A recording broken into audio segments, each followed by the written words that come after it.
I see thumbs up. Lisa's giving me confirmation. Karen. Where's Karen? There's Karen. Jim Christo. I'm here. There's Jim. Chris, please. There's Chris. Got headphones on. Cassie. Can you hear me? Yes. Thank you, Cassie. Peter. Peter Holter. I'm here. There you are. You moved on my screen. Dave Johnson. Here. Early. Steve, we are waiting on Steve Pine. Elizabeth Rhodes. Here. And Kathy Roche. Here, I think. You with us, Kathy? Yeah, I'm here. Okay. And Summer. Where did I Here. see? Okay, Summer's here. So Peter Holter, not to put you on the spot, representing Larkspur, but since you're new to the group, maybe you can tell us what prompted you to join the committee. Thanks, Hans. Nice to meet you. Hi, everybody. I'm Peter. I live in the Larkspur neighborhood just south of Pilot Butte.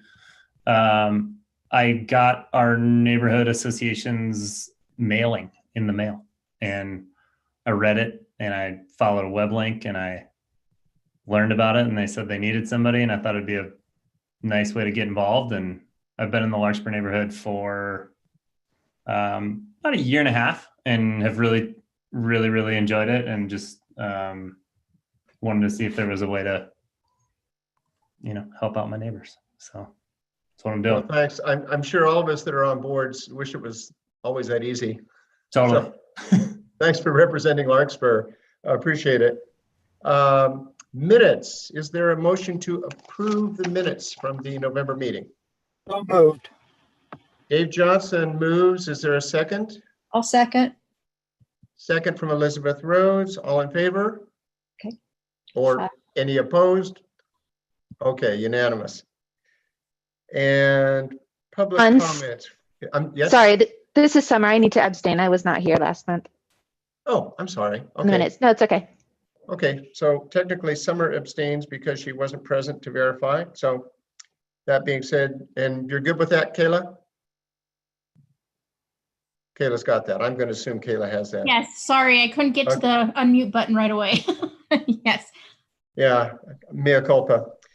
We did receive 2 written comments. Michaela put them in our package. One from Cody Smith, North Point, Boyd Acres, requesting the NLA to adopt a formal position of opposition to the temporary transitional shelter on any part of Juniper Ridge. And the second from Paul Basile, if I'm saying it correctly, also of North Point, request NLA to advise City Council to establish a process that includes affected residents and businesses. I think, again, for the same issue, I think we'll talk about that later. Juniper Ridge is part of our outstanding topics, and there are some things to report on that front. Oral public comments. How many do we have, Michaela? 2, 3? We have at least one, and I'll let Juan go through the instructions for our callers if you want to provide a public comment. Sure.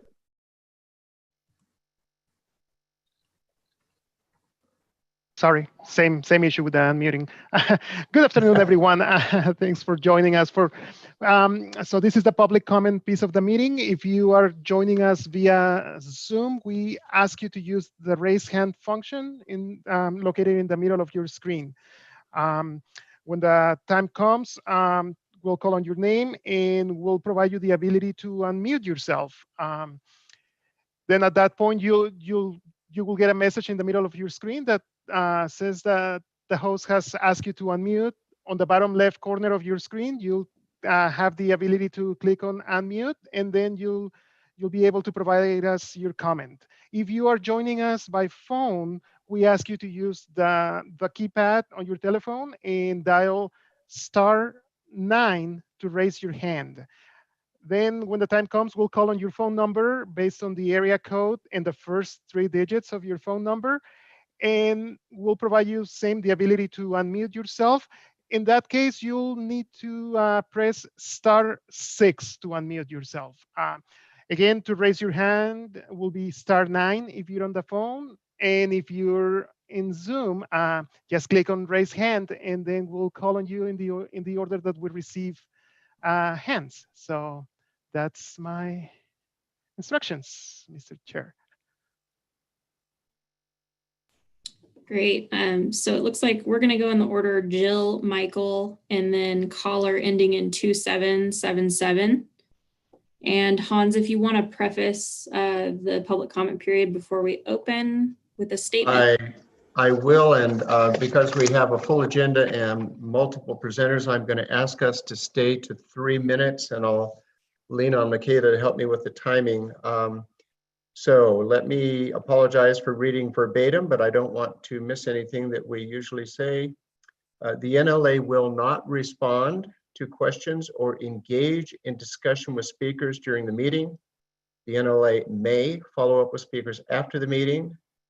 Please be aware the timer is set for 3 minutes, which will be displayed on the screen when invited to comment. Begin by stating your name and who you are representing. For instance, if it's a neighborhood association or you as an individual, I will ask you to conclude your comments when your time is up so that we hear from everyone. This is an opportunity for public input. We are looking forward to that, but it is not a time to insult others, level personal attacks or threats, disrupt the meeting, or in any way discourage anyone else from participating. People are free to disagree with each other on issues, but we must do so respectfully. We ask and expect everyone to abide by these rules. So Michaela, remind me again who's up first? Jill is going to be our first speaker. Okay, Jill, you're up. Hello, Councilor Mosley and members of the NLA.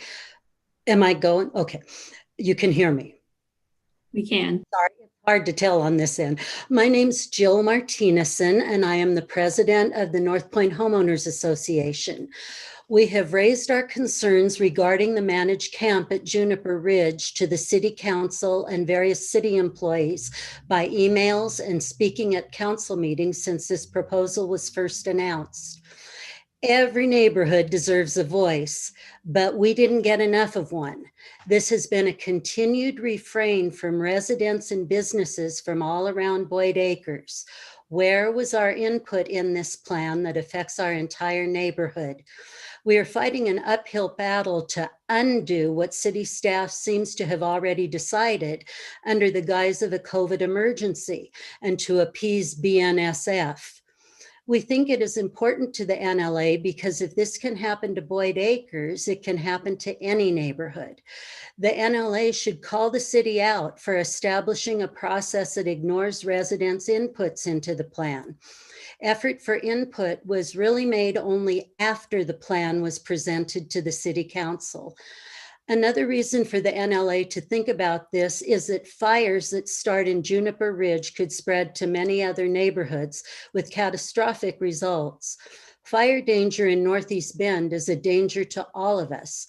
This is not just a concern of the residents. The vice president of chemical development at Cetera, a Juniper Ridge business, made an irrefutable statement to City Council regarding his concerns with placing a 20-acre homeless camp right behind their highly flammable manufacturing facility.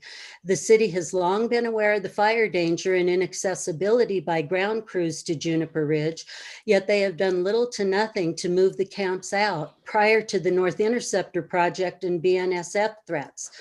Now they want to return homeless camps to the area. What makes you think the city of Bend would do better with concern for your neighborhood, any neighborhood?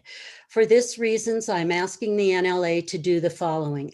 I urge you to adopt a formal statement with these points and to send it to the City Council. I would ask the NLA chair to speak at public comments to the council and read the statement of opposition at the next City Council meeting on December 16th. We thank you very much for your consideration. Thank you, Jill. And before I unmuted, I said thank you, Jill, but thank you. Next up, Michaela. Our next speaker is Michael Walker. And Juan, I just sent you a couple of slides that he had asked to pull up during his comment. Hello. My name is Mike Walker. I am a member of the River West Neighborhood Association. I'm giving you a quick update of a committee called the House Bill 2001 Stakeholder Committee. I have provided this PowerPoint for your information to take back to your boards. In September, staff divulged that this citizen committee would be reviewing the new OAR Division 46 rules meant to define a path to compliance with House Bill 2001. That bill says we have to allow middle housing in areas where single-family dwellings are allowed, and city regulations could not cause unreasonable costs and delays. Middle housing is defined as duplexes, triplexes, quadplexes, townhouses, and cottage clusters. In preparation for this first committee meeting, several neighborhood association members reviewed materials for the development of Division 46, listened to testimony at state hearings, spoke with state staff and the local LCDC commissioner. Then at the first committee meeting, staff claimed that compliance would definitely require lowering Bend's minimum parking rates for middle housing. When staff's claim was questioned, staff pointed to a 13-page analysis prepared by the state's consultant team. At the second committee meeting, staff presented a flowchart claiming there were only two paths to compliance: adopt the state's new Division 46 minimum standards or adopt the state's model code. Several NA members contribute to a memo and followed up with a meeting to staff to present 10 suggestions, including Division 46 has 3 paths to compliance. Bend's current code parking standards will meet the intent of House Bill 2001. In response to our memo and meeting, staff gave testimony to the state agency asking for an exclusion of alternative parking standards from the third path to force lowering of Bend's parking minimum rates. Why should House Bill 2001 compliance matter to the NLA and the NAs? Frankly, the staff's code amendments may impact every single one of the 13 neighborhood associations. Participating in the work of House Bill 2001 Stakeholder Committee is an excellent opportunity for the NLA and NAs to demonstrate how they can be a positive contributor to the land use planning in our community. Work is underway to help staff focus solely on House Bill 2001 legislative requirements. Work is underway to help staff demonstrate compliance with House Bill 2001 via the third path. Work is underway to help staff demonstrate how code amendments could impact Bend. NLA action, just let your board know what's going on, and at some point, we may come to you and ask you to speak to the Planning Commission. Thank you for your time. Have a great meeting. Thank you, Mike. Appreciate it. Any additional comments, Michaela? Yes, one more caller ending in 2777. Now is your chance to provide public comment. And, oh, go ahead, you got it. Hi, can you hear me? Yes. Okay. Good afternoon, neighborhood leaders. My name is Lauren Johnson, and I live in Boyd Acres, and I would like to discuss the proposed Juniper Ridge homeless camp. Myself, along with the residents of Northeast Bend, have been working tirelessly over the last month and a half to voice our opinions and persuade the city to consider alternative locations for the proposed temporary 6-acre homeless camp and the even larger Phase 2 20-acre permanent homeless RV campground in Juniper Ridge. These proposed temporary and future homeless camps present numerous concerns, including the extremely close proximity to an elementary school, middle school, and neighborhood park, which are right across the street, and will likely have a detrimental impact on current and future business development in Juniper Ridge. The city's proposal to use the COVID emergency to facilitate a zone change is a breach of trust with its residents, not just in Northeast Bend, but the entire city. It violates state land use policy, which requires public input. Residents rely on the city's comprehensive plan to guide them for what kind of development is permitted throughout the city. Residents, businesses, and builders count on this plan when they buy a house, start a business, or purchase land. The key point that I'm trying to make is that if the city can disregard the residents of Northeast Bend, then no neighborhood is safe from the city's capability of making decisions without input from its residents. The residents of my area have lost trust in the city, and because of this, we are now seeking help from the NLA. We are requesting that the NLA adopt and present an official statement of opposition at the next city council meeting in order to call out the city for establishing a process that ignores its residents. Thank you.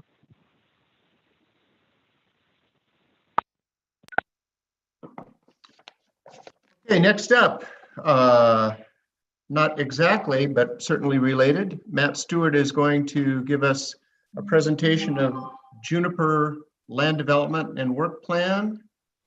And I'm looking for, there's Matt. Everybody. Matt, you want to take it off? I'm not sure you're sharing your screen or someone's sharing for you. Yeah, Juan, or Michaela, can I get sharing privileges? So Matt, Okay. how did you become so popular? You should did be I able become to so share, popular? Matt. Bouncing around today. There's a, It's still saying I'm disabled. Sorry. oh. Am I still sharing? No. You should be able to share where it says share screen in the It middle just of your- says host disabled participant screen sharing. Oh, give me 1 minute. Yeah. Well, I'll just introduction, Matt Stewart with the Economic Development Department.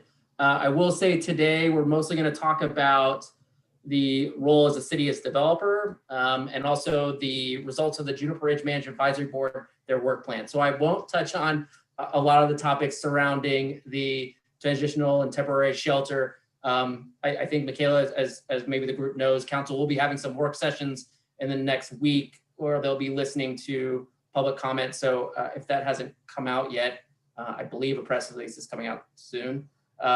But those will be happening next week in terms of that topic. So today I'm just trying to focus on what we're trying to do moving forward in terms of the city's role with the land development of Juniper Ridge. I think I'm good. All right, here we go.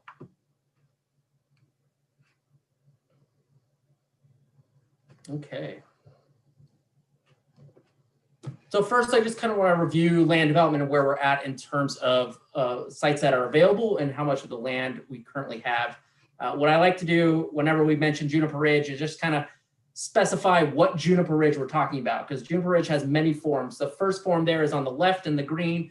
That is all the property the city currently owns. So that's the 1,500 acres that we constantly kind of look at as the Juniper Ridge master plan that was done in 2008. We really don't talk too much about this area in terms of land development, just because a lot of it, over 1,000 acres, is outside the city limit, and therefore there's still a whole lot of process to bring that in. On the graphic on the right there with the red, that is actually the Juniper Ridge urban renewal area boundary. So as you can tell, the urban renewal actually extends beyond the 500 acres the city kind of owns within the city limits and extends all the way west to US 20, bringing in the areas there with Cooley and Roble. Primarily what we talk about when we look at Juniper Ridge in terms of development is the Juniper Ridge overlay zone. And this is that 500 acres that's located within the city limits there, which is really anchored in kind of that southwest corner there by the Cooley and 18th intersection. It's really intended based on our 2016 comprehensive plan to address our long-term future employment needs. And we were modeling this back in 2016. We really thought that this could have the capacity to house over 4,000 jobs over the next 20 to 40 years. The other area within the Juniper Ridge overlay zone is called the employment subdistrict. So yes, there are a lot of layers when we talk about Juniper Ridge. This subdistrict is really about 300 acres. This was the initial planning phase that we put together in 2010 to 2011 that really identified what was going to be built in Juniper Ridge. Again, at the time, we were contemplating a campus type setting with OSU moving in. Those plans have changed, and that's really kind of precipitated the conversation with the advisory board and what I'm going to present today. So when we look at the CCNRs, the design guidelines, transportation management, and some of those land use restrictions we'll talk about later, that is really only applicable to this area in green, the 300 acres. The area outside of that, but still within city limits, that's technically zoned light industrial. So of the overlay zone, I just like to throw this out there, 455 acres is still owned by the city. 435 is still unplatted. So we're still moving forward. We still have a long way to go with what we have within city limits. The areas in purple there, those are the lots we have available. I'll talk about them a little bit later. Again, Pacific Corp is up on the sort of northwest corner. There in the green is the new North Point Park. And then we've got 2 new buildings that have moved in the last year, Ben Mailing Systems and Thurin Fabrication.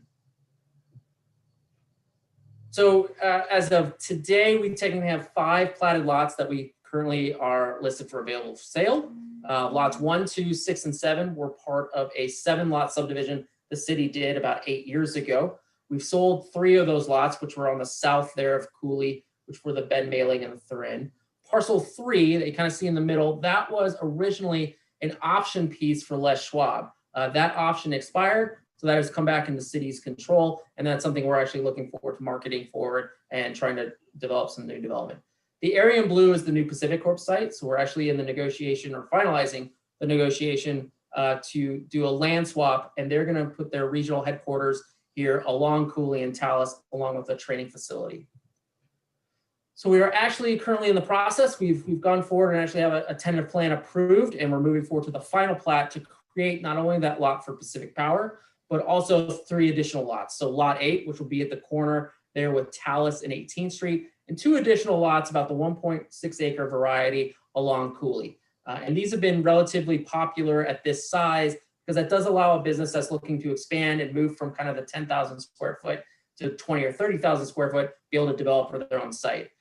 So we're hoping to have these fully platted in the next 30 to 60 days. And then next year, we'll actually be constructing the infrastructure to extend Talus and extend Cooley further to the east. So altogether, we have 8 lots that we're looking to hopefully put out to market. And we have had significant interest, but we are hoping to close some of these deals in the next 4 to 6 months and hopefully see more development over the next 12 to 18 months out in Juniper Ridge. Anything on the land development work or the for sale? I can stop there before I get into the work plan, if anyone have questions.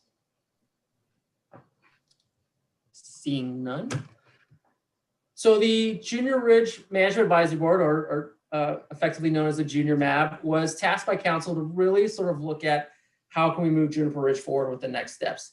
And this began with the BDAB, or the Bend Economic Development Advisory Board. After a few of the property sales, kind of looked at what is going to be the next stage. How do we ensure that we're moving forward development-wise for Juniper Ridge? So council asked them to develop a work plan that allowed us to consider and adopt that for council.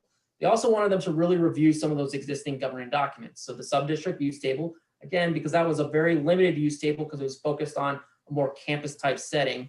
The CC&Rs, design guidelines, and other documents that kind of oversee the Juniper Ridge. Look forward to what will be our land disposition strategy. How should we approach how we dispose of land? And then also kind of put together a framework plan for how we're going to move forward with subdividing the area. And this was all in line with the North Interceptor. A few things happened once the board was formed. 1, the North Interceptor, we were able to identify funding and that project moved forward. 2, the North Corridor with US 97 and the Cooley Interchange, that all started moving forward as well. So this advisory board took it upon themselves that, hey, recognizing some significant infrastructure is moving in, we kind of wanted to accelerate our work and sort of identify some of these items that we could attack in the near term, interim, and then long term. So what they came up with was a 3-phased approach. And really this first phase was to address how do we sell the existing lots and the 3 new lots that we're creating. 1 was to revise the employment sub-district use table. And I'll talk more about that as we're taking that through Planning Commission next week, and then hopefully to council next year. But that really was to, 1, bring it up to kind of today's standards. It hadn't been touched in over 8 years. It had a very restrictive sort of allowable uses. And we really thought if we're going to encourage employment in this area, we sort of need to open things up. 2 is revise the design guidelines. Again, we're kind of structured for more of a campus type development, where now we're seeing much more individual businesses and individual lots. So how can we revise some of those design guidelines to be more consistent with the Bend Development Code and some of the commercial standards we see today? And then to negotiate with ODOT around the trip cap. So we have a trip cap in place that says once we achieve a certain number of trips related to development, we have to make specific improvements. Phase 2 really looked at how do we restructure Juniper Ridge over the next 10 to 20 years. So how do we sell land, or what is really going to be the position? The first is kind of restack the whole overlay code and allow us to sort of plat land that could be anywhere from 20 to 50 acres in size.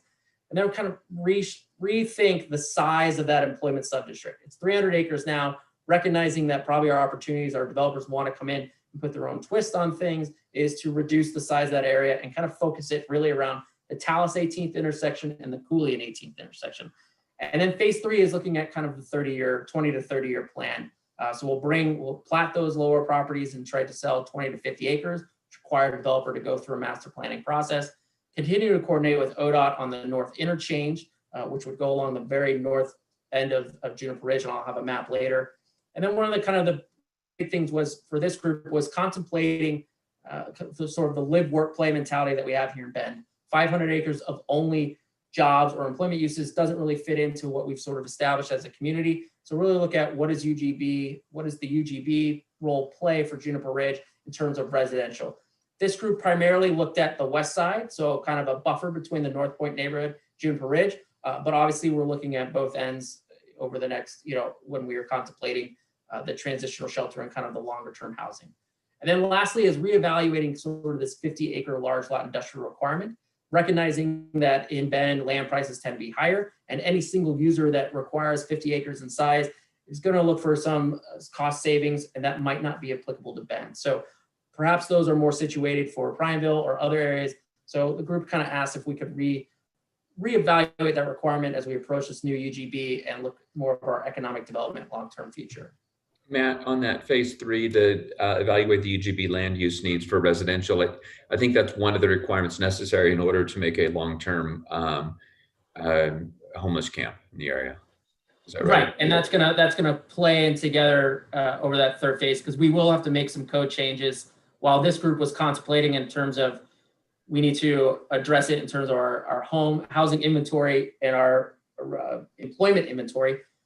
Really around, are we meeting our jobs per acre goal? And if we're exceeding it, that means we can utilize some land for something else. So they were approaching it on the theory that our jobs per acre is higher, and therefore we can actually open up some of this land for other uses, maybe more mixed use, maybe not exactly single family, but maybe perhaps some workforce housing. But yes, it ties in with that. So, Matt, I had a question, if I might. How is the current COVID climate affecting all of this? So I'm seeing maybe not as much business expansion on the commercial side in some sectors, and in some sectors it is expanding. So when you first started this project, it was a different world. It was. Surprisingly, we've had a lot of activity. We have received significant interest on all these lots, primarily because we have very low inventory in Bend when it comes to light industrial. So a lot of those who are looking to manufacture, we are bringing a purchase sale agreement forward to council at the next council meeting. This is a manufacturing company that sort of specializes in creating add-ons for vehicles that have done really well in sales with COVID as people look for hobbies outside. So we've actually seen very high interest in terms of more of the light industrial who have a kind of manufacturing component. We haven't, and that's really going to fit in better at Juniper Ridge than say some of the uses that might be more office oriented. But what we've seen up there with the growing businesses here in Bend, kind of this missing middle space of 10 to 20,000 square feet, where we just don't have build to suit options or any sort of shell buildings available. So we are seeing kind of those businesses that are moving out of that 10,000 square feet and looking to move up. They're looking at Juniper Ridge as the option because they need 20 to 30,000 square feet, and that's not really available anywhere else. So particular sectors have been doing well, others have not. So with the code changes that we're bringing forward to, I'm sorry, do you have another question, Lisa? I'm sorry, I put myself back on mute. I had one more question. At this point, it doesn't look like residential is a part of this equation until you get to phase 3. Is there? Correct. And that's a 20 to 30 year time frame? It will require an amendment. We have to amend the comp plan and amend the UGB. So the comp plan today calls out this area for only light industrial and commercial uses. So in order for us to amend that comp plan, we have to relook at our urban growth boundary requirements. And that's going to be something that our long range planning staff, our growth management staff, they presented a work session to council, I think it was a couple of weeks ago, looking at when do we sort of tackle that. And that's probably going to be here in the next 1 to 3 years. They're going to look at that. And that looks at the 20-year horizon. So me saying in the 20-year horizon, I'm just looking at the planning horizon. If that can be accelerated, I don't think you'd have any complaints from some of us as housing is a major concern. It's 1 to 3 years to plan and 20 to 30 to implement. Sorry? It's 1 to 3 years to plan and 20 to 30 to implement, although the UGB process can take 20 years, but we're hoping not. Correct. Yep. I'm hoping for shorter. I'd like to bring it to market sooner. So the code changes that we're bringing forward to the Planning Commission, or what were recommended by the advisory board, was really to bring the code, to update it so it's consistent with the goals of the comprehensive plan. We obviously have some other major planning projects with the TSP and the North Interceptor going through, so bringing that up to compliance with those. We really want to remove sort of the limitations on office and small scale personal and professional service. And a lot of this have to do with, if we're going to have 4,000 jobs, we need to recognize that people need to have some sort of services available for them. And that includes actually taking a limit off of childcare or even allowing childcare in Juniper Ridge. So we expanded the use table to allow some more commercial and industrial type uses. And then we revised those standards to be more consistent with the development code.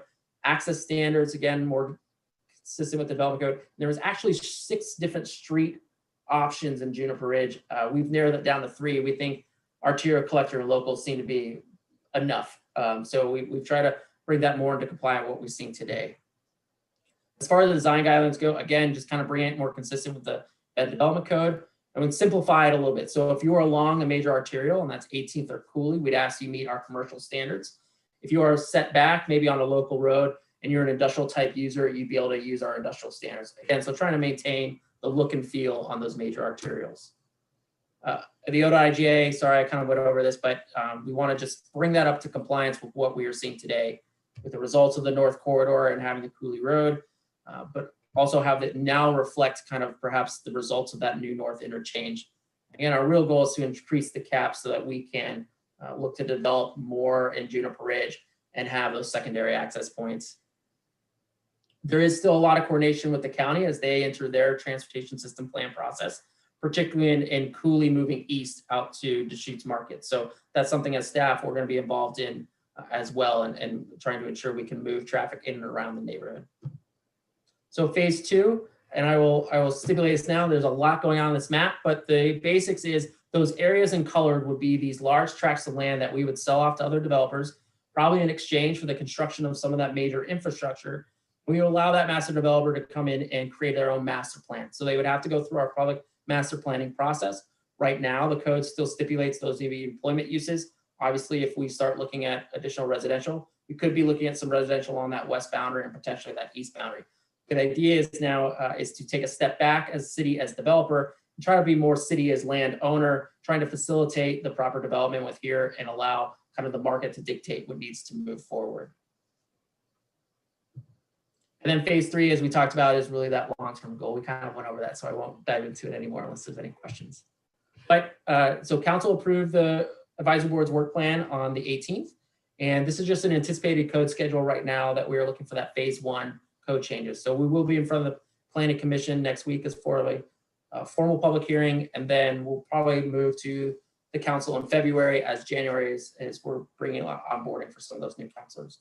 But I'm happy to answer any questions. But thank you for your time. I really appreciate it. Yeah, sorry, Lisa. One more question. Have you had any public meetings with neighborhoods about this particular project? I know you guys have done a great job in terms of presenting here and other presentations to the council, but what about the neighborhoods? So about a month ago, before everything was adopted, we did meet with North Point, and we did give a presentation to North Point.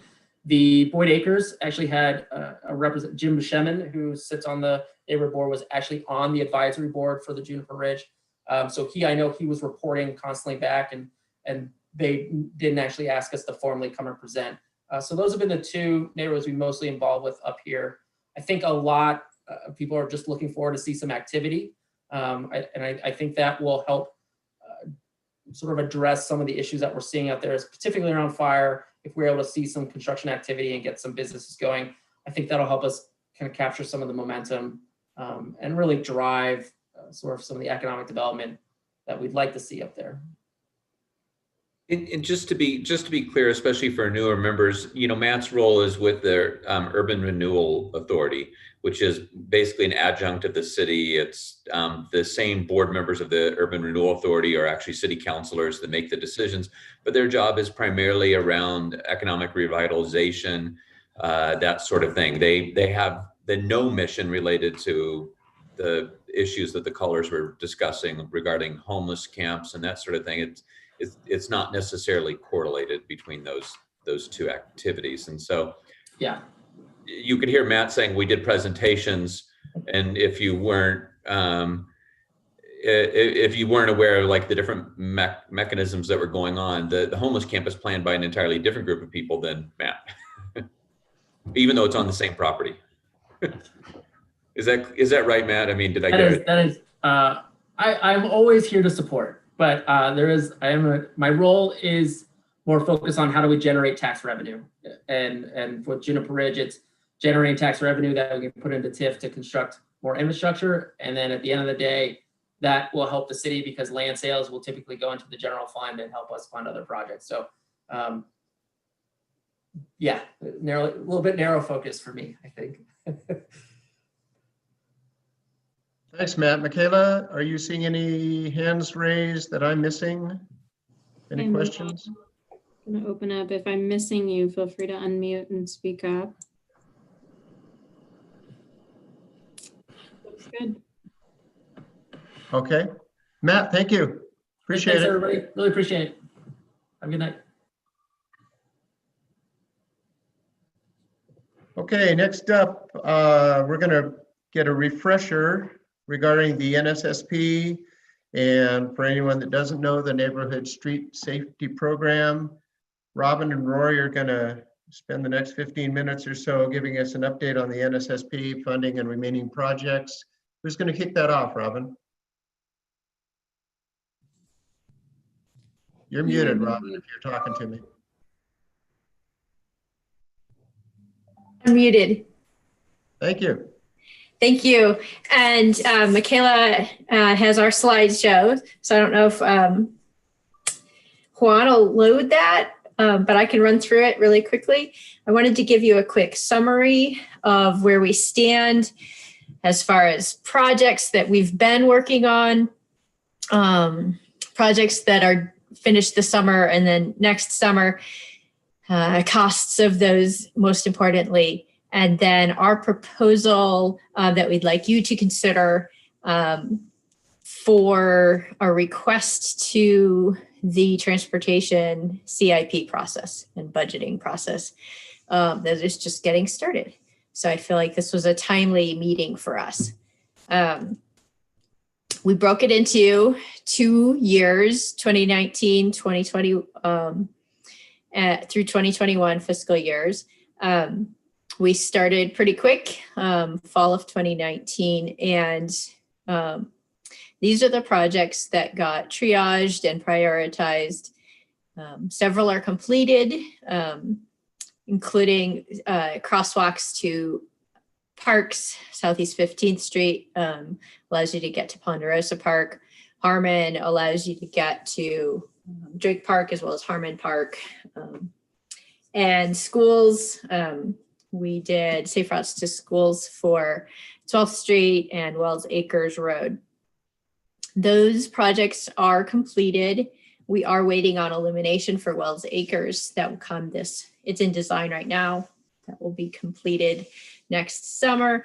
And we're bidding several projects for next summer. And that includes Sizemore Sidewalk, a crosswalk of Brookswood at Holly Grape, and a crosswalk of Peril Road at Reed Lane. We did cancel the Campbell Road pedestrian lane project based on public input from that neighborhood. So all in all, we had an $800,000 budget, and we estimate that we'll be pretty close. There may be some leftover, but bids are coming in really high. And so I am not assuming any carryover into the next biennium. But we will know. Rory's going to be bidding those towards the end of January. And so I will have updated numbers. These numbers that are shown in red are based on the 90% plans. So they're fairly far along. Our understanding of issues in the field and constraints, as well as opportunities that are out there to be efficient and deliver these projects efficiently. But we feel that we'll be really close to that 800,000. Next slide. So this is just a more visual recap of that information. Those top boxes kind of show the process that we used. We had a very abbreviated concept development, and then we jumped right into construction. And then for several projects, those got built very early on. And then we jumped into design for the ones that are going to be delivered this next summer. And so we did get a couple of CSRs in there as well for some projects. The Lolo Crosswalk and the Aubrey Butte River Crosswalk. So we've gotten about, is that 9 projects out of the 25 list completed in this biennium. So the next slide is a proposal for how to kind of react to things that worked well, as well as things that didn't work as well. So this takes a more strategic approach towards concept development, review, and approval. Because the process we used, particularly for, Campbell, and then it got complicated with COVID, was really, it was muted. And so we want to spend the first part of the year while we're waiting for the next fiscal year to start, because it won't start till July, creating some concepts and then marking them out in the field so they're very visible, and spend time with the neighborhood associations in the neighborhood to review them and make changes, and then take those kind of approved concepts into survey and design development. So we think that'll smooth things out a little bit better and provide much better input from neighbors on these projects. So keeping the budget the same, which we've kind of been working with David Abbas and our Transportation Construction Fund, we believe a request to City Council for the same amount of money, about 800,000, would get us fairly far down the list. So trying, again, take that theme that you guys came up with for the last biennium of being, trying to maximize how many projects we deliver. We believe that in year 1 of the next biennium, we could do the 2 projects that were ranked as number 9, 10, and 11. So that would be about $450,000 and would get us the Idaho Crosswalk. It's a curb extension at Wall Street for Amity School, Boys and Girls Club, and the Family Kitchen. Summit West, the Mount Washington Crosswalk at Polar Star to connect that Valhalla neighborhood over to the COCC, as well as a bus stop. Old Farm District, a crosswalk on Broster House, Conifer, and that extension of sidewalk on Aubrey Butte, on Aubrey Road, and a small crosswalk. So that would be year 1. Year 2 of the biennium, this was interesting because projects started to get really expensive. So we were looking for some efficiencies with STBG funding, I've been working with grant applications to the Bend MPO for grants, and that ranked number 21 project, Larkwood Sidewalk.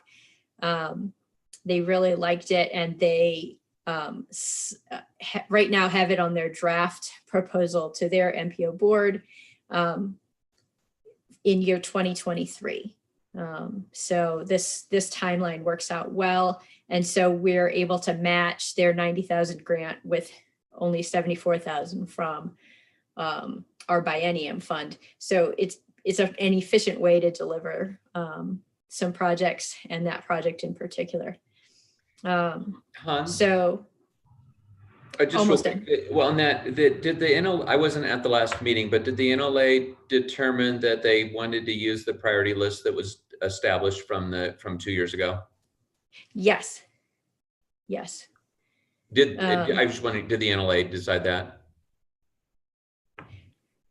Through conversations with Hans, yes, and I think we talked about that at the last time we were able to meet, as I gave an update.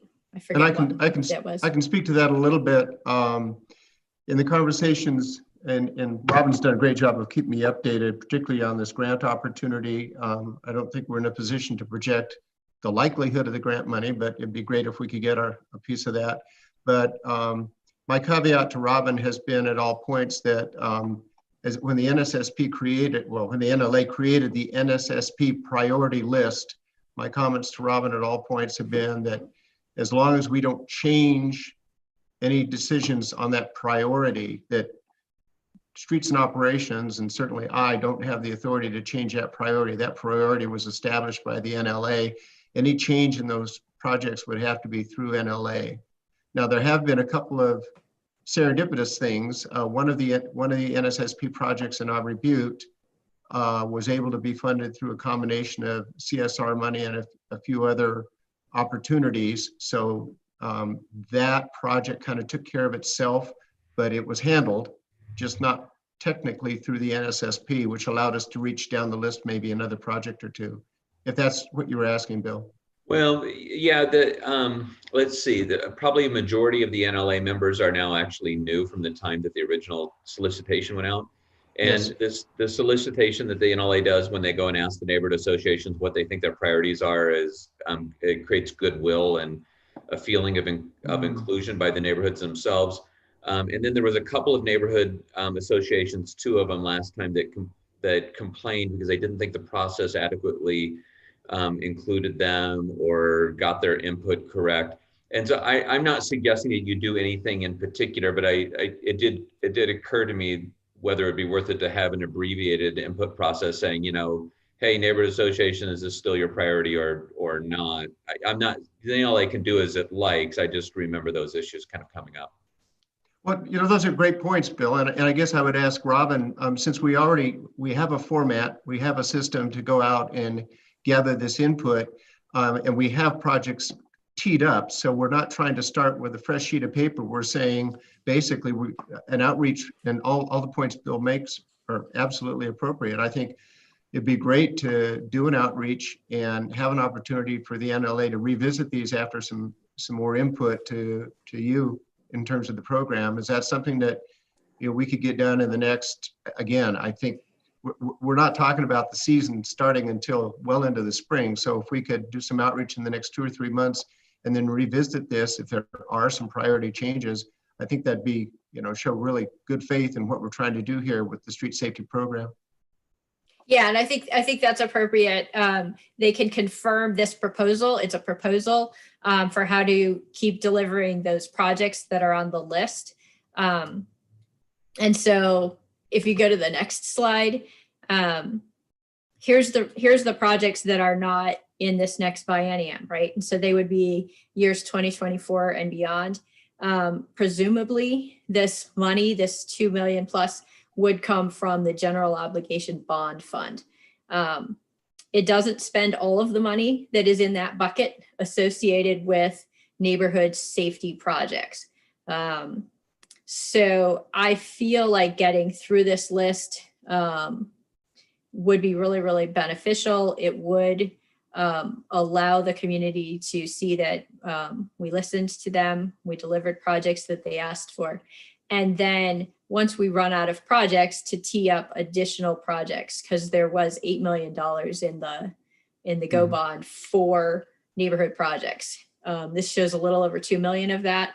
So we'd have a little bit less than $6 million to create a new priority list and solicit projects for that, run those through the Citizens Committee, as well as the NLA, and get them triaged and prioritized. So that's one way that I've been thinking about it.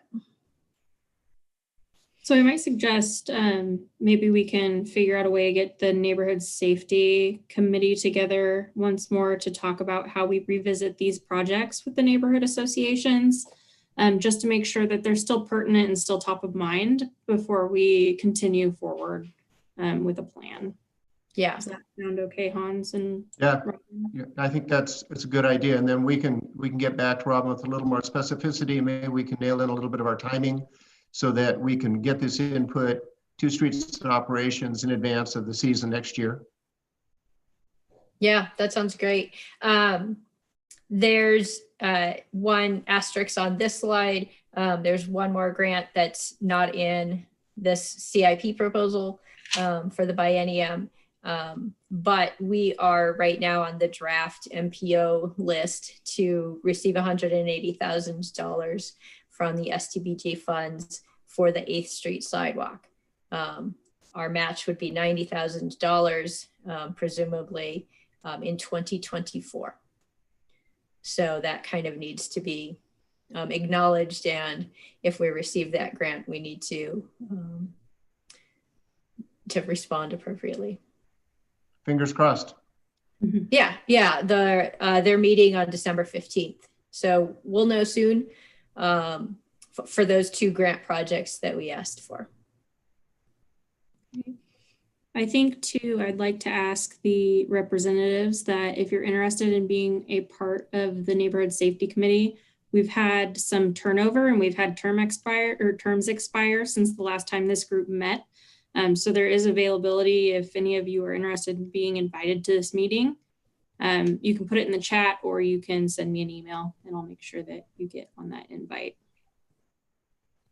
Thanks, Does it Michaela. need to be NLA members on the committee?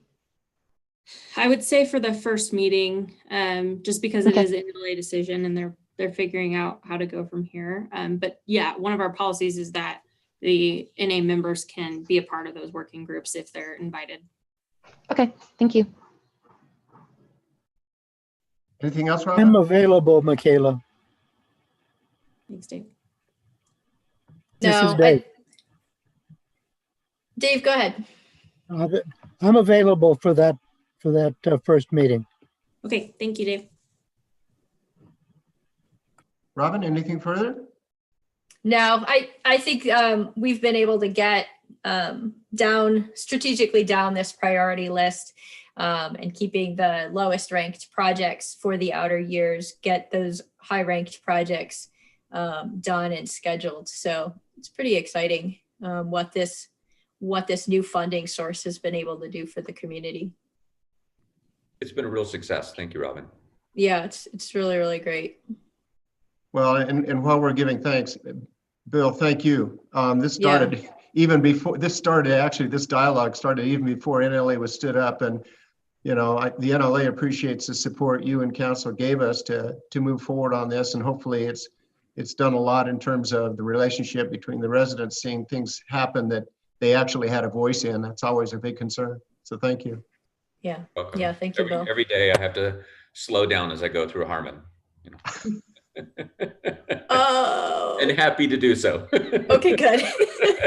It's a process. It is it's positive. I'm sincere. People use, because that road is so wide. That was actually a substantial improvement. And there's a park there, a couple parks. I mean, yeah, it's a busy place. That's great. Thanks, Robin. Appreciate it. Thank you guys so much.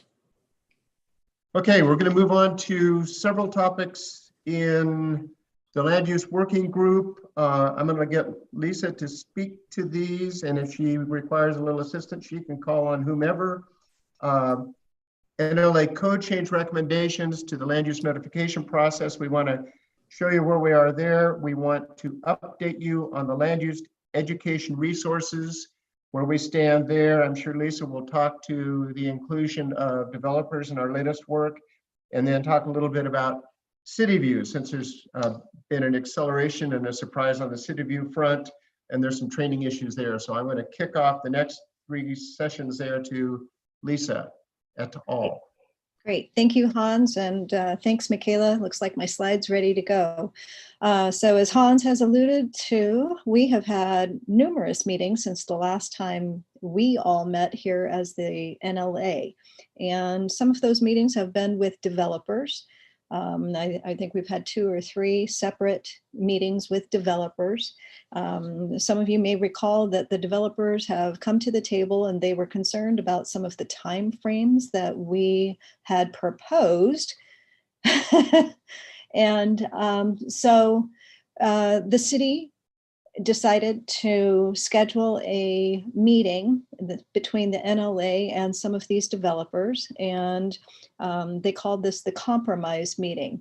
There are some things that they have absolutely no concern with, things like, well, I shouldn't say no concern. They had some concerns and we've kind of negotiated those things out. But the big items, whoops, I've lost my slide. Big items were the timeframes in terms of the comment periods for the public and involving the public. So first off, on neighborhood public meetings, this is where the developer goes out and he meets with the neighborhoods, invites the people from the neighborhood to attend this public meeting. Currently, they are mailed that notice of the public meeting not less than 15 days prior. And in our experience, it is always at the very last minute. And so by the time the neighborhood association gets that piece of mail, hopefully they're checking their mailbox on a daily basis and they get it, and then they can turn around and they can send it out to their members of their neighborhood association. Initially, based on a lot of input from the Bend Neighborhood Coalition, as well as land use chairs, initially, we thought that a 21-day notification would be much more appropriate. And that was something that we had backed off on. A lot of us really wanted even 30 to 45 days. The developers have said, that's untenable for them. So the compromise here, you might recall that the city is now sending us notifications, land use notifications by email. And what we are compromising on is we're saying that the developers must now email us those notices of public meeting. And we think that that email notice may give us a couple of extra days, maybe 2 or 3 extra days to help us get the word out about these neighborhood public meetings. So that is one aspect of the time issue. On the comment period, we had asked to change from 14 days to 16 days for the public comment period. And again, the developers are saying that any delay is going to cost them money. And so they have taken a very hard stance with that perception. And what they would like us to do is they'd like to see how the email notices have had an impact and then come back to the table. So what this means, and we'll be talking about this at the land use working group, is somehow the land use chairs and all of the neighborhood associations are going to have to start tracking the notices that they received, whether or not they actually receive them by email, and what kind of impact this is having in terms of getting the word out to their members. So stay tuned on that aspect. But one thing that I do need from this group this evening is an okay on these final proposed code amendments. But let me walk through the rest of it. In terms of the, whoops, hold on. last item on this slide, in terms of the type 3 development application notification area, it turns out that most of the developers, or at least the big developers, are already sending those applications to property owners within 500 feet of the property. And so we're going to stay with that recommendation of 500 feet. And people have bought in on that concept. Next slide. In terms of where the sign is posted and how long is it posted, currently the signs are supposed to be posted for 10 contiguous days prior to any date set for the receipt of the comments. And we are staying with our recommendation that those notices are posted throughout the duration of the required public comment period. And within, or with regard to the sign location, some of you may know that we've had instances in the past where land use notices were not visible from whether it was the street or the right of way. In some cases, they were posted behind trees or on the side of the building and not readily accessible. So we had asked for those notifications to be legible from any abutting public way, and we have compromised and landed on located within 10 feet of any abutting public way. So in the spirit of compromise, in the spirit of, you know, we have been working with the city to get these email notices, and now it's going to put some of the burden of the notification by email on the developers for these neighborhood public meetings. I guess we want to see how it goes, and then we want to come back to the table and see if we need to make further changes. I will call on my land use working committee members. Anything to add about those changes?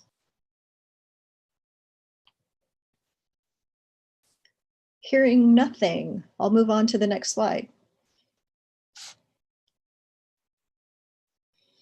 So where are we on the land use education? And just to kind of remind people, we formed the land use committee with the idea that, well, first of all, we went to the council and we asked for the council to support us with the idea that the citizens of Bend needed some land use education, and council gave us a thumbs up.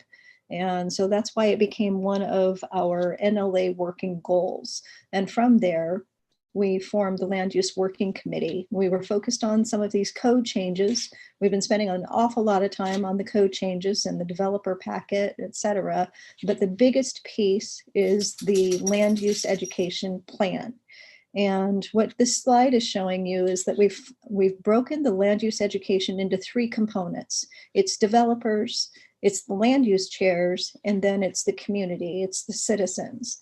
We've been working pretty well with the developers. We walked through the developer packet with them last week, and we have some pretty good buy-in. We had some great suggestions, and the status of that packet now is that it is in city hands, and they're going through a final editing process, and they're making it look more like a City of Bend document rather than a tornado of Google and Word flurry document. It's been pretty unreal in terms of how many iterations that packet has gone through. The land use chair guide is something that is next. And this has been a really interesting exercise. Here I am, the land use chair of Century West. And I got to tell you that after working on this with Mike Walker in particular, Bill Bernardi, I have learned a lot. And I think this is really going to be very useful for the land use chairs. I think it's going to help clarify some of the responsibilities.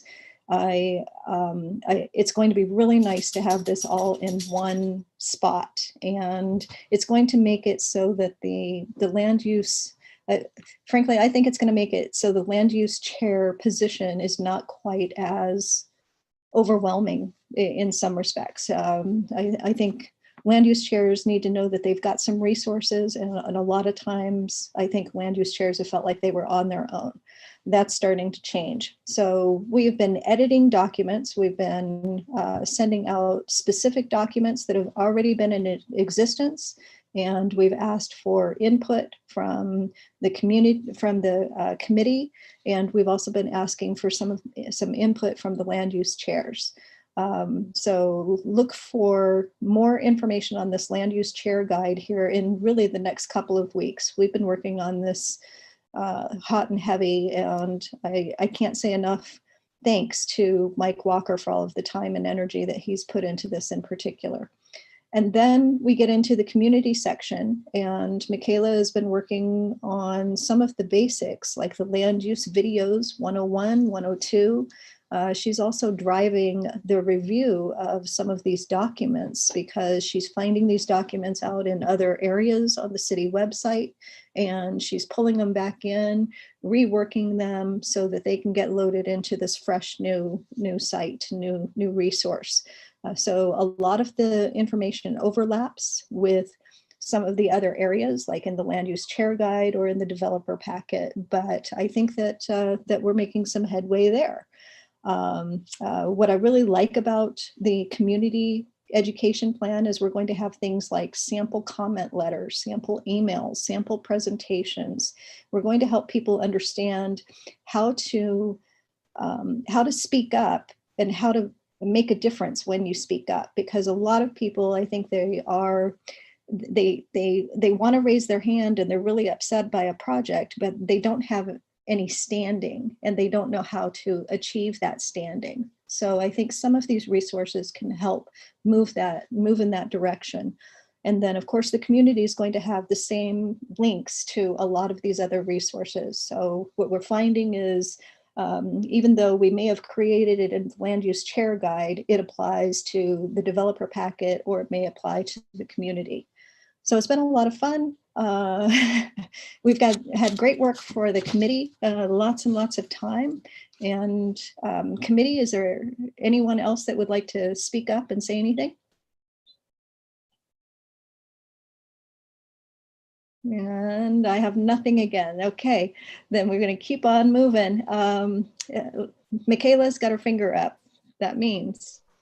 Summer, you unmuted yourself.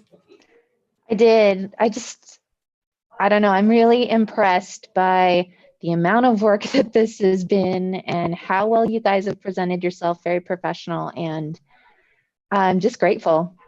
I'm grateful for everything you guys have put into this. And this presentation, the way you're laying it out is organized. It makes sense. Thank you. Well, it's been a good team, and we are definitely missing some of the past people that have served on the committee. I can't say enough good things about Sue Sullivan from Larkspur, but we're moving ahead and it looks good. So thank you, Summer, for your recognition. Michaela, that was it for my slides, right? That's it for the slides. We just need a motion to move those final changes forward so that the city. So we may want to go to the first slide so that we can really look at that particular change. I move that this be forwarded to council and the planning commission. I will second that motion. Are there any opposed to these recommended revised changes being sent to council and planning? Okay, I'm not hearing any objections. If anyone's muted and you're objecting, let me know. Otherwise, I think we are approving this unanimously. And I would like to add as a comment, Lisa, question? I'm sorry, I have just a little bit more of my report. I'm almost done, so I just didn't want you to cut me off. So no, go ahead. I'm not. I am going to comment though, while we were a little surprised, frankly, at the city scheduling a session with the developers, that notwithstanding, the fact of the matter is that some of these developers have shown and demonstrated their intent to participate going forward, especially with the land use education process. They've attended in good faith. And I want to say that I think that while there's some compromise here, it's really been a cooperative and collaborative effort. And And I think, we're finding out, we're sort of finding out that some of these developers really want to be a part of this process. And we've talked about a three-legged stool, the community and the NLA and the developers. And I think we're working well together. And that's a very positive thing as we move towards the completion of this goal, maybe by summer, June 21. So just want to point that out, that there's a working relationship with the developers that didn't exist in the past. So thank you, Lisa, particularly for that. Well, thank you, Hans. Accomplishment by the group too in the NLA, because I think one of the reasons that the developers didn't initially engage is they weren't entirely convinced that you would come up with anything. And then when you did, a response was necessary, and so you got the engagement. So kudos to you all for having a proposal that had teeth and merits and that sort of thing to get the other side to come out. And behind the scenes, you'll hear those kinds of comments like, "Oh, I don't think they're going to come up with anything." She did. So good job. I want to say that we have had participation by the developers, and we have let them know that we are open to their inputs. And I guess we're having the kinds of conversations that we need to have with the developers in order to come up with a reasonable set of code changes. Yeah, thank you, Dave.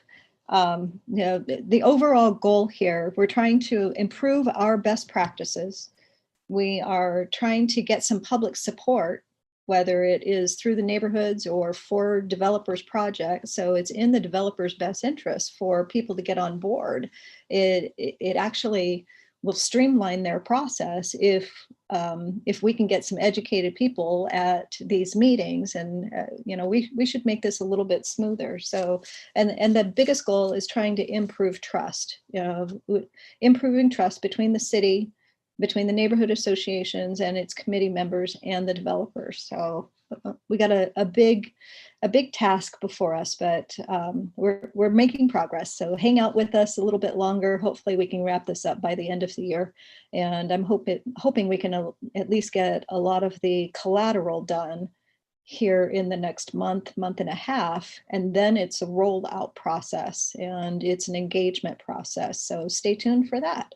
I do want to address City View. As many of you know, the City of Bend decided to move forward with their City View implementation. They kind of caught us by surprise because one of the NLA goals or the NLA working group actions was to work with city staff on the City View program. And we had identified two people in particular, Dave Johnson and Mike Walker, and they had expected to have more of a hands-on orientation with City View before it went live. That didn't happen. City View, the City View became necessary, and it is being implemented as we speak, and it is expected to go live as of Monday the 14th. Some of us have attended the training sessions. There have been several training sessions, and there are still more this week. If you are interested in a training session, remember this is what replaces e-plans going forward. E-plans will still exist because that's going to have some historical information, but all of the new projects are going to be going into this new portal of City View. So it is important for you to attend one of the trainings, and the biggest piece that was helpful was the general orientation at the beginning of the presentation. So if you end up having to attend either a contractor or a developer training session, you're still going to get something out of that if for some reason you can't attend the general training. I have been told that we being the NLA or the neighborhood association, that there is some interest by the city to come back to us and give us a special training. We've been, some of us that have been attending these trainings have asked some very specific questions because you guys might recall there were certain things that we wanted to get out of the City View program. And at this point, we're not seeing those things. So we have been told that there is going to be an opportunity for us to meet with the city after the go live date and maybe have a more in-depth discussion around City View and the capabilities. And maybe that's where we pick up again on the items that we had brought forth previously. When I say those items, what I'm talking about is, in particular, we've had requests from citizens and land use chairs. They want the ability to basically subscribe by email, so they get email notifications anytime something has changed with a project or anytime a document is added to the project. So stay tuned for that. That's coming around the corner next week. There is a question, it looks like, in the chat session, and it says, are the City View trainings open to any Bend resident? And yes, they are. And what I found is you can actually attend the contractor session. You can sign up for any of them. They're not actually restricted. It is probably most appropriate for the average person to go through the general training. That's where you're going to get the most benefit and kind of a high level overview of what's included. Michaela has just put in the web address of where you can go to find those trainings, the www.bendoregon.gov/permit center. So try to schedule some time, and I know that we'll be talking about this at the land use chair networking meeting tomorrow afternoon, and I'm pretty sure that all the land use chairs will have attended. So this is all good. And with that, Hans, I think I'm done. Thank you, Lisa.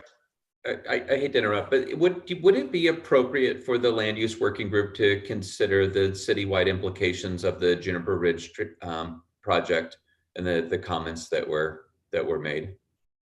It seems like that for the whole group to discuss all the points might be quite a lot, but that you might want to formulate a more specific set of issues that you want the NLA to look at. I'd be interested in hearing staff respond to the public comments, get their input. I was actually planning to talk a little bit about this during our committee reports because we, for Century West, discussed this topic in depth at our last board meeting. And we've had a couple of phone calls. And I just want to put on the table, Century West is very concerned that it appears that the neighborhood association was not part of the decision process. And we're looking at the land use aspect of it as well. So yeah, to your point, Bill, Councilor Mosley, yes, we're very concerned about it in terms of the land use process, whether it's a land use working group. I'm not sure if that's the right venue for it at this point, but Century West is definitely in support of moving some of those conversations forward. And I would add to that, Bill, that I think we're going to talk about Juniper a little more, and I think too we're probably going to have some action items for all of our reps going back to their boards and members regarding Juniper Ridge. And I think we're going to probably be, in the nature of the NLA speaking to more citywide impact, I think we're probably more interested in the process, and that process happens to be today Juniper Ridge. Tomorrow it could be Century West, and the next day it could be anywhere else in the city. And I think probably from basically the charter of the NLA, that citywide impact really speaks to the process, and that would be, as some of the public comments made, today it's Boyd Acres, but tomorrow it might be somebody else. Yeah, that's what made me wonder about the land use aspect of it, but it's just a thought. However you guys like to proceed is great. Thanks. And with that, Lisa, I'm going to move on to boundaries group before we talk about outstanding topics. And I want to say there's a City Council goal setting listening session is January 11. That's an important date to make note of. That's when things start really working in the direction of the 21-23 biennium goals. NLA will be a part of that, but especially for newer members to the NLA, remember that if you've had an opportunity to review the NLA strategic plan, which will be revisited in Q1, Q2 next year for the 21-23 biennium. Part of the NLA strategic plan includes looking at neighborhood association boundaries. We acknowledged 2 years ago almost, or at least a year and a half ago, that shifting demographics, dramatic population growth, the expansion of Bend with the UGB and 2,380 acres, and now the latest discussion of a further expansion years down the road, of course. But we recognize that from an equity and a representation point of view, we really needed to address neighborhood association boundaries. And it's a complex issue, but it's something that we acknowledged. It's something that I think City Council is very aware of. And to that end, in order for us as a committee to make input to City Council with any recommendations to include that in the biennium goal setting, we need a motion. And so I'm going to move that the Neighborhood Leadership Alliance put forward a proposal that the neighborhood boundaries be reviewed during the 21-23 biennium under the NLA's care to ensure equitable representation of any members citywide. And further, I move that the Boundaries Working Group summarize the results of the boundaries discussion prompts received by the neighborhood associations and present to City Council their findings during their goal-setting listening sessions on behalf of the NLA. Is there a second to that lengthy motion? I'll second. Lisa seconds. Are there any opposed to the NLA presenting the topic of any boundaries to City Council for the biennium goals? Okay. Okay, then that sounds unanimous to me, and I will say that I would hope and expect that the council will see the merit in that, but I want to remind anyone that hasn't sent to Michaela your neighborhood association's responses to the boundary prompts questions that we asked. Please be sure that you get that done by end of month. We're going to have a boundaries working group meeting first week of July.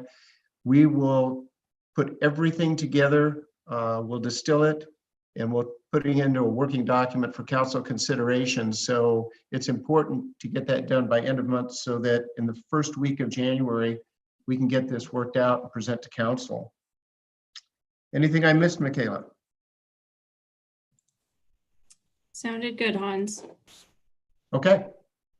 Let's move on to a couple of outstanding topics before we go to reports. Statistically valid survey. It's that time of, well, that time of every other year.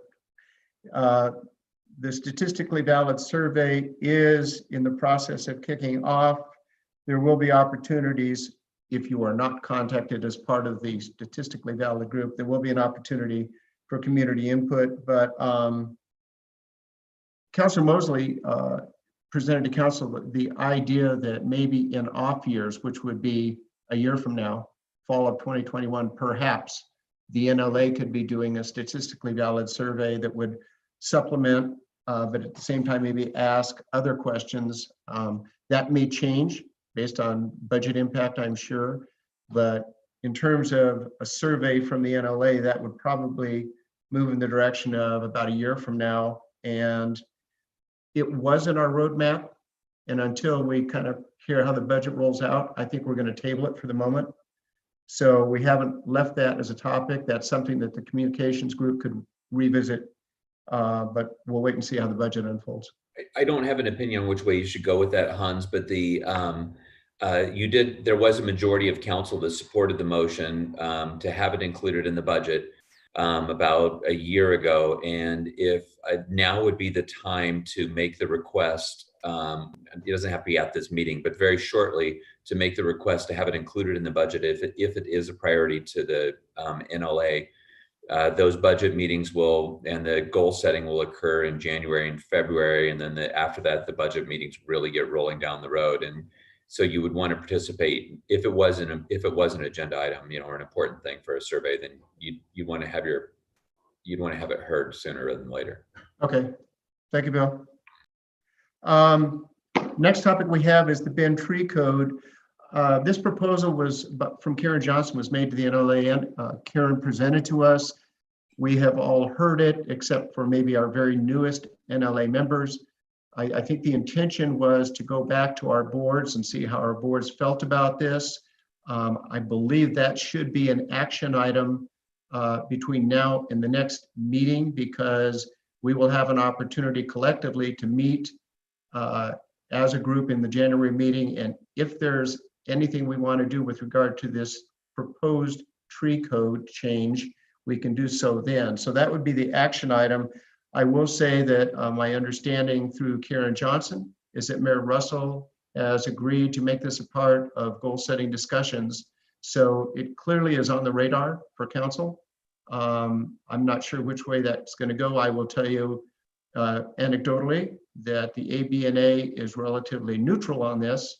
We are making information available to our members, but we have yet to take a position. We will probably maintain neutrality.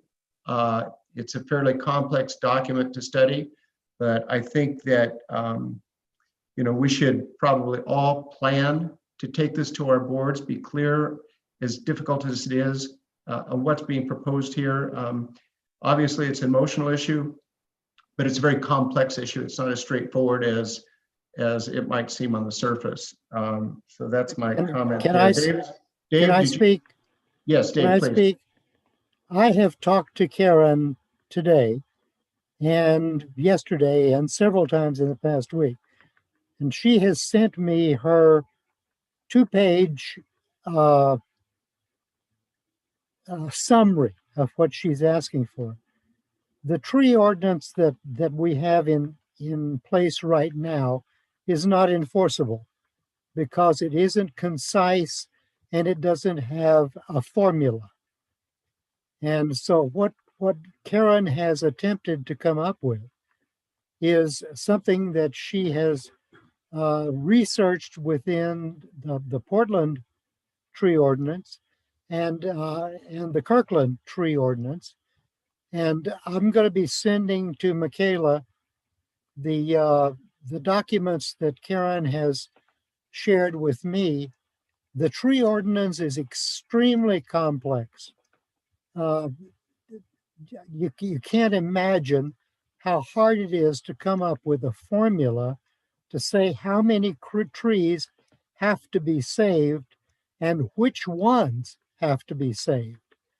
And so I challenge you to read the code that she is proposing and to look at the examples that she has done for one of Polish's upcoming developments and see how complex this whole area is. But I can tell you that my impression coming away from all of this is that if we keep cutting down trees and if we keep shredding and clearing whole developments, that we are changing the climate in Bend. We're taking away the canopy. We are letting the streets warm up.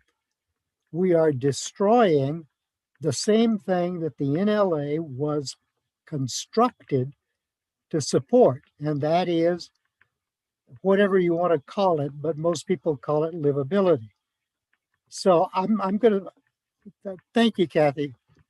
Anyway, I'm going to send these documents to Michaela, and she can send them out.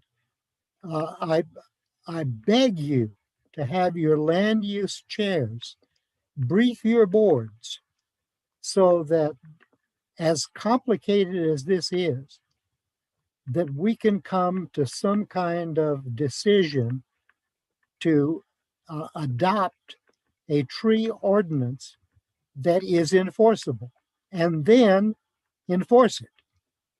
So with that, I was gonna do this in my NA report, but this just seemed to be the right time since Hans brought it up. Thank you, Dave. Yeah, Appreciate it. Michaela, when you send that out, I know you typically send that to NA leaders, but how do you how will you get it to land use chair specifically? Well, you can, if there's any question about that, we can facilitate that offline. Yeah, no worries. The land use chairs also receive that weekly. Okay, good, good. Okay, Hans, if I may. Lisa. Great, thanks. Just to add to this, I mentioned previously that the land use chair networking meeting is tomorrow afternoon, and this is also a topic at that meeting. We will be recording that session, so if any of the land use chairs miss that meeting, they'll have an opportunity still to participate by listening. And as much as I tried to get through the 40 pages, it was challenging. So I really, really appreciate Karen's effort at summarizing this and coming up with a 2-page summary for those of us that don't have I have the attention span of a gnat who's distracted by a squirrel. I totally agree. The tree code is extremely difficult to understand. It is. But I challenge you to read the summaries that that Karen has put together, and I need to validate her with you, because she was a member of the Planning Commission up until 2 years ago. She is a lawyer, and she does lawyer speak, and she knows how to write the code. And with a few misspellings, the code is extremely difficult to understand. So I challenge you to have your land use chairs brief your boards and come up with a position. And thank you. Just to finish a couple of things. So Century West also discussed this at our last meeting. We are in support of moving this forward. I understand that it's too soon for the NLA specifically to move things forward tonight. And we need an opportunity for land use chairs and for all of the other boards to consider what Karen has written. But I would suggest that we all take a look at this and be ready to act on something in January in terms of moving this conversation forward in some way with the city. Thanks, Lisa. I'll talk about Q1 in a minute, but let me just take a moment now to say that I spoke with Michaela earlier today. There are so many dates right now, so many important events coming up, including Q1. Michaela and Lisa and I volunteered you, Lisa. Michaela and Lisa and I will put together a list of all of these things so that we can keep them straight, keep the timeline straight, and be sure to get any input and be set up to get input in a timely manner so that we can get it all. So if you didn't take great notes, don't worry. We'll help out there. I want to look forward a little bit to Q1, hitting a couple of highlights and a low light. And one of the low lights is we're losing Councilor Mosley as our liaison.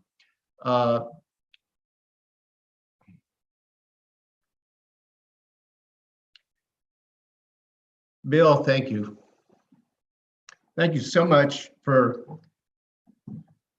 all the support in front of the screen and in the person meetings and behind the scenes. All you've done, not just for the NLA, but for Bend in this whole time, but for being such an ardent supporter of the NLA and giving us an opportunity to really go after this mission of improving trust between residents and government. We get the opportunities every day. We've got a few on our plate right now, but it probably wouldn't have happened without your support, and I appreciate it. And I'm going to speak on behalf of all the members that have worked with you. Just thank you very much. I can't say thank you enough, and it doesn't mean we won't still have opportunities for you to give us input, even if it's public comments. But thank you for that. Let me add that Bill was in fact one of the progenitors of the NLA. He, along with the mayor and another councilman, had a meeting at the library back in, what, 18? And the meeting was addressed as livability. And there were several of us there that said that livability was not definable and was therefore not really an issue that anybody could support. So we worked together with some of you. Lisa was there in the beginning. Hans joined in. There were several of us that formed the NLA, but Bill was the progenitor of everything that we have come to be. And I personally am going to miss him. Thanks, Dave. Yeah, I was going to mention this will be my last meeting, and my 4-year sentence, as I describe it, is over, and on the city council. And I've always been, whether even when I disagree with a particular issue, I think that we're better off being in conversation with one another. And so, while I haven't always been a fan of certain types of causes, I've always supported the various committees and public participation. I just think that we're better talking to one another, and it builds trust among people, like Hans was describing. And I just wanted to give you some encouragement to continue to do that. The initial 2 of the issues that I had raised or sent to council or sent to the NLA before you even were all formed was the neighborhood street safety program and the land use thing. And so it's kind of funny that you're bringing those to a close some 2.5 years later. The wheels of government grind slowly, but it's nice to see those brought to fruition. And I just wanted to encourage you, one of the experiences I've had in working with various groups within the community is that there really is no one representing livability. And at a time when the city of Bend is just growing exponentially, and we need it so desperately, the developers, as much as I appreciate the work that they do, that's not their job. The BDAB's not going to do that for you. The city staff has an engineering or planning perspective. There's no one else that's really looking out for residents. And you would think that it would be council, and they do sometimes. And sometimes they have very particular perspectives on what they think is right. And it doesn't necessarily represent what's happening in residents and for residents and in neighborhoods. I really feel strongly that if the NLA doesn't bring that voice to the table, it won't be heard. And it is an important voice, whether it's about feeding the deer or fireworks or neighborhood street safety or trees, whatever it might be, that I really just strongly encourage you to make your voice heard. Sometimes council won't want to hear it, and that's too bad. That's why we made an ordinance to create the NLA. The initial 2 issues, the big ones, came from council to the NLA, and that the direction is it's bi-directional communication. So sometimes council might ask for your direct opinion, but I would encourage you too, that when you have issues that you want to take back to council, whether they want to hear those messages or not, please do so on whatever the topic is. Again, I just feel free to represent livability and to do it in an unabashed way. And I've enjoyed serving with you all and appreciate all the hard work you put in. So thank you. This will be the last meeting. Yeah. Thank you, Bill. And I would add that, especially for the newer NLA representatives, part of our procedures allow for us to initiate action. We are here to respond and be a resource to council for council-directed activities, but we can also come up with our own projects and ask for support for that. And I think boundaries is an example of that. So that is part of our policies, part of our procedures, and part of our responsibility. Before we go on to reports, a couple of key dates. Input for the community survey, December 14th, that will be available. Listening sessions for Juniper Ridge, obviously one of the hot topics tonight and lately. December 15th in the evening, 6 to 7:30, December 16th, 12 to 1:30. We may get around to reiterating this when we talk about all these different action items, but that's so soon. Please note that those Juniper Ridge listening sessions are next week, 15th and 16th. And then probably late in Q1, we'll start talking about our strategic plan for the 21-23 biennium. So with that, let's go to reports. And Karen, question. I just Karen? had a question when we were going to address the public comments related to Juniper Ridge, and what is the role of the NLA in that whole process? Right. So I think when we talk about action items, I think one of the action items should be, each of us should be getting back to our boards and our members. We should pose the issues, and we should be able to come back to our January meeting. And that would be the place for us collectively as a committee to decide how we want to respond to council, or if we want to respond to council, and if so, at what level, in what way. And that's a discussion that we'll have in January. I don't think there's going to be any serious decisions done before then, but that's where we should really weigh in. Lisa, question? Just to add to that, I totally respect that some people on the NLA board may not have had an opportunity to already talk about this in their board meetings, and we need to allow them that opportunity to do so. But Karen, there's nothing that prevents us as individual neighborhood associations from speaking at the next council meeting. And I'm planning to show up there. I'm planning to write letters from Century West Neighborhood Association addressing this. So in the meantime, I guess I just want to encourage anyone who wants to do so to go ahead and take some action before we reconvene in January. And Lisa, to that, let me reiterate that we all can make input in this survey opportunity, and we can speak to Juniper Ridge or any other issue that we wish to as individuals. So don't miss that opportunity. We just need to be careful to represent ourselves as individuals and not mix it up so that there might be some confusion about, is this an NLA speaking in this? So to that end, and I said that partly for Ian. Can I ask a follow-up question? So what question, I guess my question, I'm a little confused. What question would we be taking to our boards to come back to discuss, to come back to the January meeting? So that we're not all talking about different things regarding Juniper Ridge, it would be helpful to have like discussion points or a summary that we could individually take back, similar to the boundary prompts that were provided to us.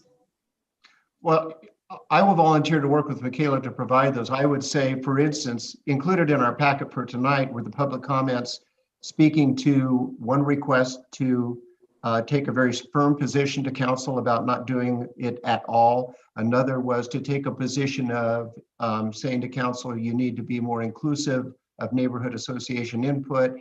But I think I'll take on the action item, working with Michaela to put together a summary of those key questions. I think, and that's a good point, because it'd be good if we're all asking the same 3 or 4 or 5 questions of our board to see basically if we're going to make a response, what that response looks like. I think one of the questions might be speaking to, do we address this in the form of the process that the city's used on this? And so I'm going to go to Lisa and then Kathy. I just want to add that Boyd Acres also has a wonderful letter that they put out on their neighborhood association website. If you haven't had a chance to read that letter, please do so. And, you know, I don't, when I talked about this with the Century West Neighborhood Board, I shared the letter, and no one on my board is opposed to helping the homeless. No one on my board is opposed to finding some solutions. The biggest issue is that we're concerned that the neighborhood association and that the neighbors weren't part of the discussion. That is not okay. And you can't put the needs of one citizen over the needs of other citizens like that, just so recklessly. I'm also very concerned that the city thinks that they can just change land use without involving the public. You know, that's mind-blowing to me. I don't get it. I sent there was an article on KTVZ this week, and it was talking about how the state and the city can do these things, and it just boggles the mind. And so when we look at how we get involved in the community discussion, we need to start raising our hand a little bit more often, and we need to bring up exactly what people are asking us to do. We need to show up at the city council meeting, and frankly, we got to go to the LCDC meeting and say, hey, state of Oregon, you can't pull this stuff either. You can't leave us out of the conversation. So that's where we talked about it at the Century West board level. Kathy? Kathy, you're muted, Yeah, and after you, we need to get into reports. I just unmuted. There'll be a little bit of kitchen noise in the background, perhaps.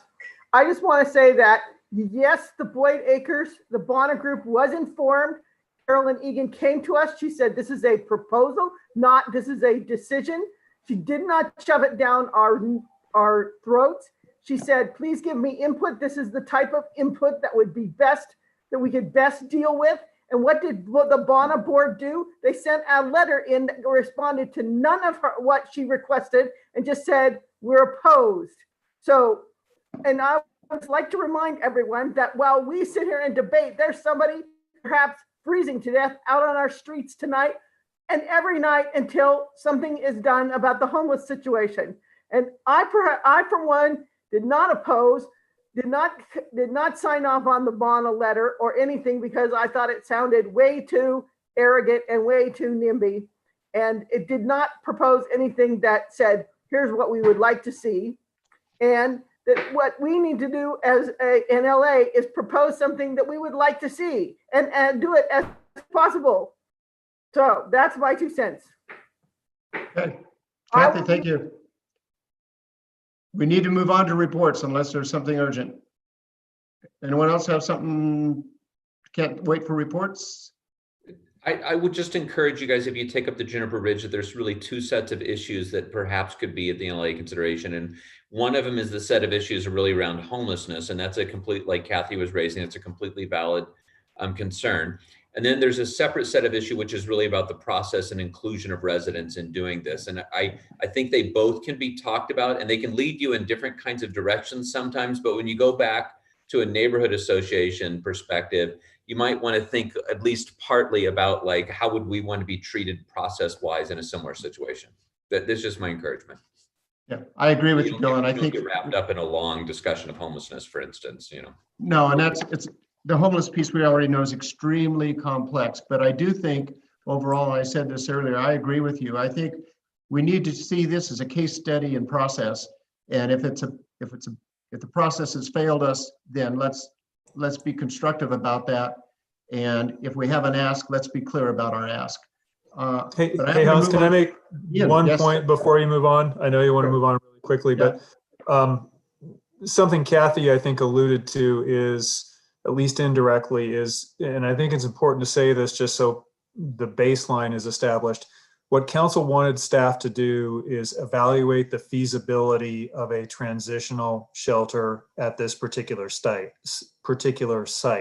So the only decision that has been made is to evaluate whether this is possible, whether it's a good idea, how it would work, how it could work. So that process is still underway. There is no decision that has been made yet to establish a site there. These 2 listening sessions next week on the 15th and 16th are part of that feasibility analysis process, including taking input. So for anyone on the call or anyone listening, I just want to make that clear there. That's to the extent a decision has been made, it is only to look at this site and see how this could work, whether it could work. So that's where the collective we are at this point. Thanks, Ian. Okay, I'm going to move into reports because we're going to run late as it is. And it wasn't my intention to help this along by saying that from an ABNA point of view, I don't have much to report except happily an increase in membership numbers, significant increase in membership numbers. I will say that I will be representing the NLA as the liaison to NART in the December 21st meeting.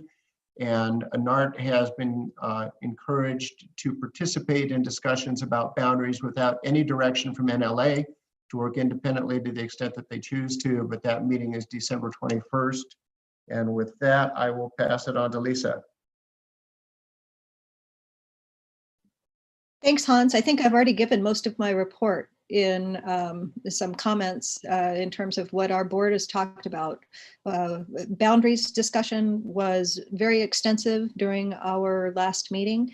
Everyone in my group is very, very supportive of exploring the conversation. And I know that that is a good deal because they all, while I have wonderful, wonderful board members, they all recognize that they're limited in the amount of time that they can contribute, and they know I'm spread a little thin, so they'd like to take a look at that and hopefully collaborate with some of our neighborhood associations so that we can become stronger and just do a better job representing our constituents.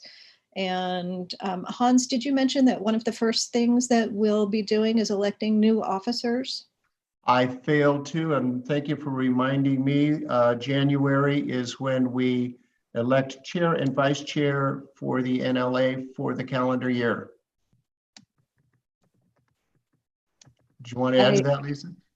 Yeah, I can see the look on everyone's face that they're all just like jumping up and down, that they're ready to.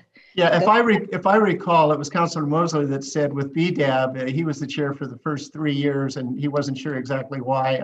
I feel I'm in the same boat, but that is something we'll visit in January. Great. And then I don't know about the rest of you guys, but Century West takes December off. We don't have a board meeting. Woohoo! So nothing till January. Thanks. Merry Christmas. Karen? It's been a fairly quiet month since our general meeting. We did pick up a new board member, and then we also picked up a volunteer from the community to be on the fireworks committee because we felt like the board didn't have the capacity to do that ourselves, but we did support the idea of forming a committee. So it was great that a local vet that lives in Southern Crossing volunteered to be on that committee and represent us. The other thing that I thought was of interest, Chief Krantz provided some really great crime statistics to us on Southern Crossing Neighborhood Association and a kind of a trend analysis of crime, this year's crime rates compared to previous years. And it was really fascinating. That was a view that we had not seen before.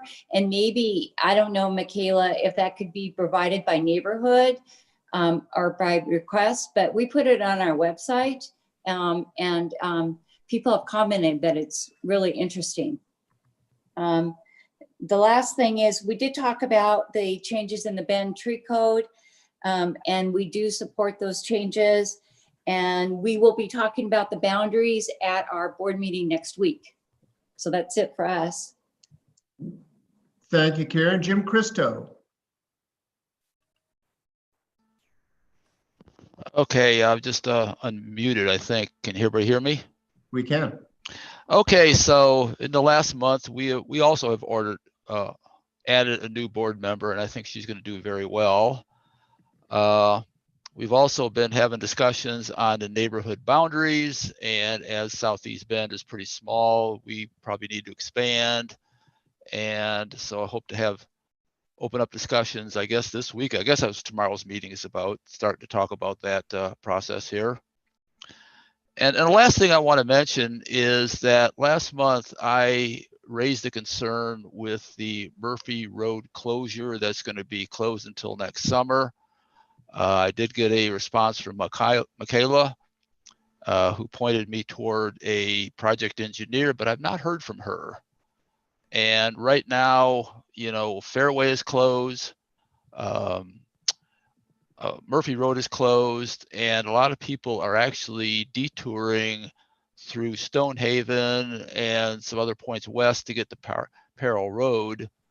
And the detour signs are really not really there, so you just kind of wander through the neighborhoods until you find a way out. So and this is kind of a concern. I raised it to some of the people that are staffing the working area, but hopefully I'd like to talk to the city engineer about it to see if there's any kind of mitigation, because it seems to be 6-month closure is just you know, way too long.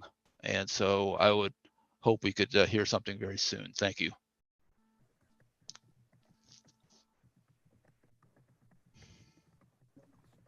my turn to forget to unmute. I should have requested, particularly for Peter's benefit, that we introduce ourselves and our neighborhood association. And so Chris Fries, Old Bend, you're up.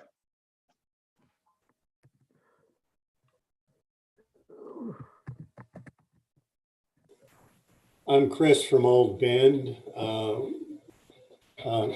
There are two issues we've discussed. We have Bend's first parking district in the crowded part of our neighborhood up against Riverside Boulevard, Drake Park, floating in the river. And we are putting together and have had 6 or 7 volunteers for an advisory committee to work with Toby Marks on issues as they come up with the parking. It seems to be favorably received. Even the signs are starting to go up, and we're actually seeing more parking available in our crowded neighborhood. The boundaries we have talked about, and it's pretty clear. We're very happy with the present, very obvious geographic boundaries of the Parkway and the river and downtown in the Old Mill District. So we seem pretty bound by obvious boundaries.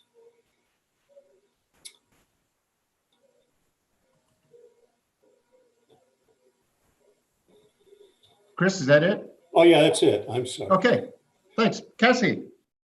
Hi, this is Cassie from Bruce, and I'll start out. We did have a boundary discussion, and we're one of the older neighborhoods in Bend.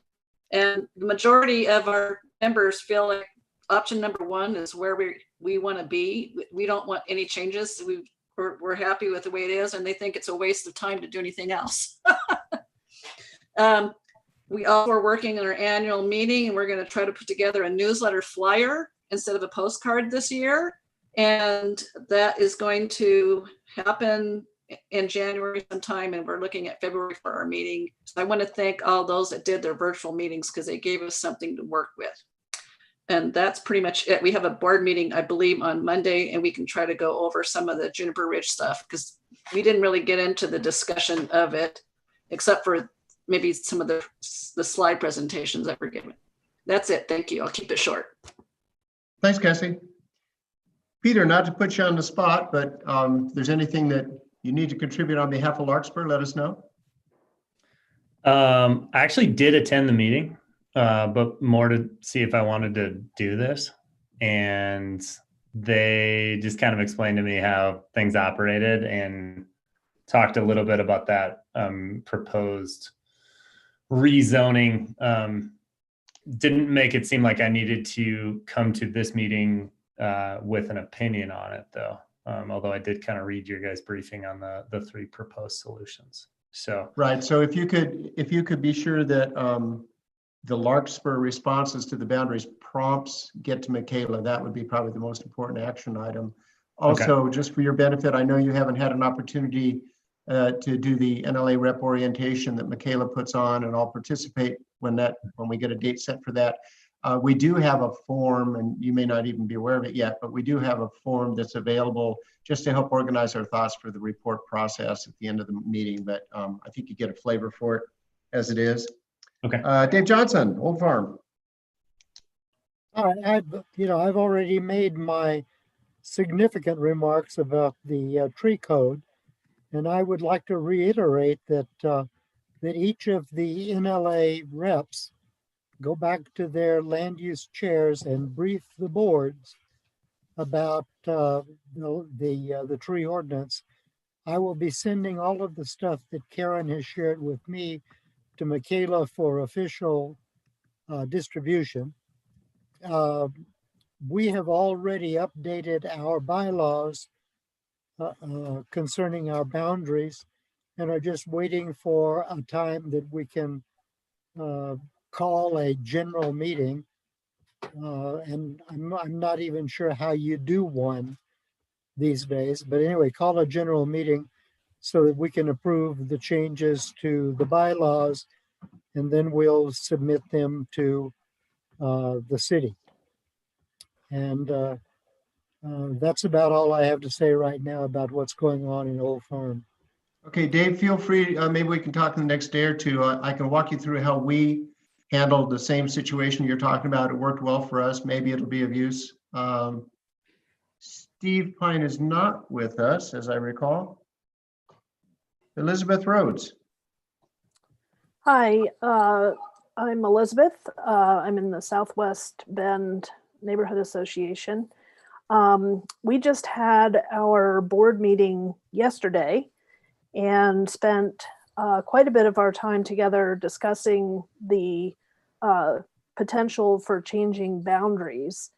And from our perspective, we feel that we definitely need to look at it. Another big point of discussion in our meeting yesterday was the what appears to be the upcoming development on the irrigation district, the Central Oregon Irrigation District property of about 100 or 150 acres with a proposed possible 700 units along Brookswood and bounded by McClellan and Rock Bluff and tucking right in. And part of, so that ties into the boundary issue. That property is within our boundary, but may make more sense to be included in Southern Crossing boundaries.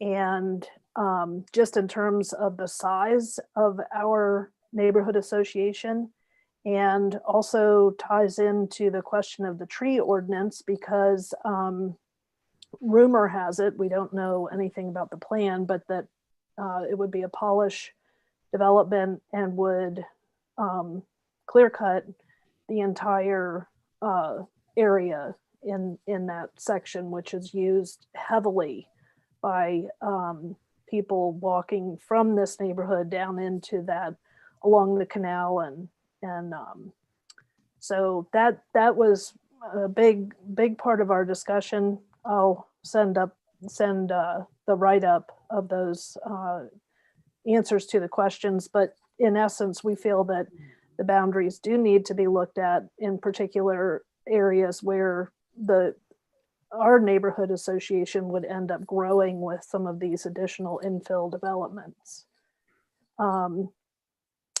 Yep, I think that's about it. Thanks, I appreciate the perspective. I think we're going to find, when we study these boundaries in a working group, we're going to find other perceptions, whether it's geographic, and again, it gets back to what defines a neighborhood, but whether it's geographic or areas of development or areas where we can work together. I think that's part of what we'll explore, but the prompts are a good start on that. Yeah. Kathy Roche. Hi, this is Kathy from Bona, Boyd Acres neighborhood. And we haven't had our June board meeting, but December board meeting yet. We're having a pretty problem. We were supposed to discuss boundaries. What we've discussed so far says nobody really wants them to change, or at least don't have an identified way for them to change. They do think that some of the boundaries using canals are a bit awkward. We haven't yet responded to Michaela's prompt, so we're gonna have to see if we can pull that off still in December. We did have a meeting in November, and the focus so far of Bona has been the Juniper Ridge development. So, and you've heard a lot about both sides of that and heard my personal thoughts on it. So I'm done. Understandable. Thank you, Kathy. Appreciate it. Summer Sears, wind it up for us. Okay, so hi, Peter. I'm Summer. I am with the Orchard District, which is right in the middle of town. Our board met yesterday, and we have been actually really active and busy doing a lot with our neighbors and with our organization, overhauling the website and just a bunch of things. So we've had 2 members burn out, and we've gotten 1 new member recruited back in. So we're still in recruitment mode. The one issue that I did want to bring up with NLA is that our land use chair noticed and brought to the board that a really high percentage of the new development within Midtown is short-term rentals. Like all of a sudden, there's been this big spike again. So it takes a little more time to analyze that for the year, get some more data, and then maybe try to figure out if there's something special going on with that. That's it. Great, thank you. Well, listen, when Lisa and Michaela and I set this agenda together, we thought it was going to be December light. It didn't turn out that way, but thank you all for, obviously, we're doing a lot of good work here. There's a lot of heavy lifting still to be done. So thank you for your time. I appreciate it. Happy holidays to all of you. We will all get together next year. I think it's January 12th, if I recall. So, and again, between now and then, if anyone has any questions or if there's a way that I can help, let me know, or get a hold of Michaela, and we're in touch almost daily. So thank you for your time. I appreciate it. And we will adjourn at something like 18:06 hours. Nice to see you all. Take care.